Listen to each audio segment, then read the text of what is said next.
Are you worried that if someone needs a nursing home in your family soon, that you will go through and exhaust all of your assets, leaving you and your family unable to care for yourselves in later years? If so, you've come to the right place. This is Wait a Financial Minute, where a couple of minutes spent with me and my guests will save you $1 or more. Of course, I'm being a little silly here. But I do have Michael A. Babiars with me, and he is a retired attorney at law, and he is going to help us sort out this very issue. Welcome to the show, Michael. Well, you're quite welcome. And hey, a dollar saved is a dollar earned. We're just sort of updating Ben Franklin here a little bit. Hey, But people are getting paid to watch YouTube. the, uh, the scenario where you're looking at a nursing home and it's imminent, that's a tough one. That's a very challenging situation. Because when people are looking at long-term care in a nursing home, there's really four ways to pay for it. Medicare pays almost nothing. Many people are surprised to hear that, but Medicare tends to pay for short-term rehab kinds of stuff. If you're needing a long-term care in a nursing home because of cognitive issues or something like that, or maybe a family member is, Medicare is not going to typically do much for you. We have long-term care insurance, but hey, if you haven't bought that already, it's too late.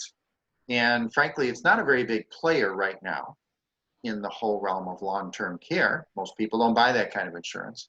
So we're left with the last two, which provide the lion's share of the money. And that's Medicaid, our welfare program for those folks who qualify, and private pay, which is your pocket or perhaps your spouse's pocket.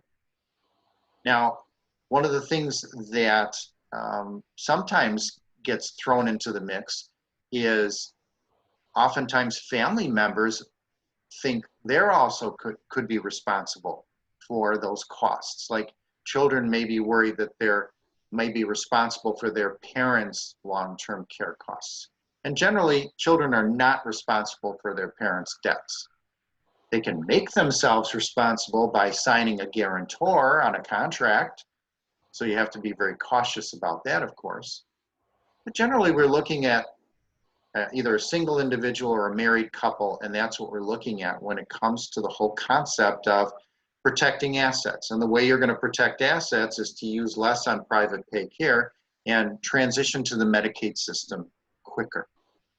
Can you do that if the nursing home is imminent? Well, it's challenging, but don't give up hope is the tip for today. If you do have a situation like that where you or perhaps your spouse are going to be entering a nursing home and needing long-term care, don't immediately assume that, well, the nursing home is $5 or $10 grand a month or more, some areas of the country, and that's just going to get, thrown out the window and there's nothing I can do about it. There are still some ability to plan within the Medicaid rules legally and legitimately to try to minimize as best you can the impact on your estate and to protect as many assets as you possibly can. So again, challenging, but the takeaway for today is don't give up the ship. There may still be a port you can navigate to. Excellent. So plan early, plan often. This issue is not insurmountable. Correct. Yes, because it could seem very daunting at the outset. That's for sure. Absolutely. And I dealt with a lot of this when I practiced law for 25 years. Elder law was one of my areas of concentration, along with traditional estate planning, estate administration, asset protection planning across all realms, and even some corporate and business matters. And what it really boiled down to is I dealt with a lot of families, and I was always dealing with folks who were protecting themselves, their families, and their assets. And people of everything from multimillionaires to maybe multi-thousandaires, folks that perhaps are more modest in their means.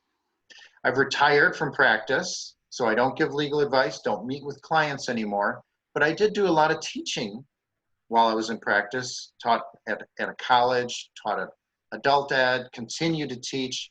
And so that gives me the opportunity to take some of my knowledge, take some of my background, use it perhaps on a show like this today, or create courses that help others as they're looking at this whole big scenario of how to protect assets in a lot of different realms. Excellent. Well, plan out early, plan often. And if anybody is interested in checking out our course, Protect Yourself and Your Assets, please refer to the link below.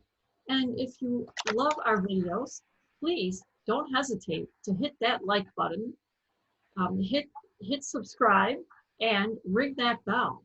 And thank you so much, Michael, for being on the show. And thank you, audience, for tuning in.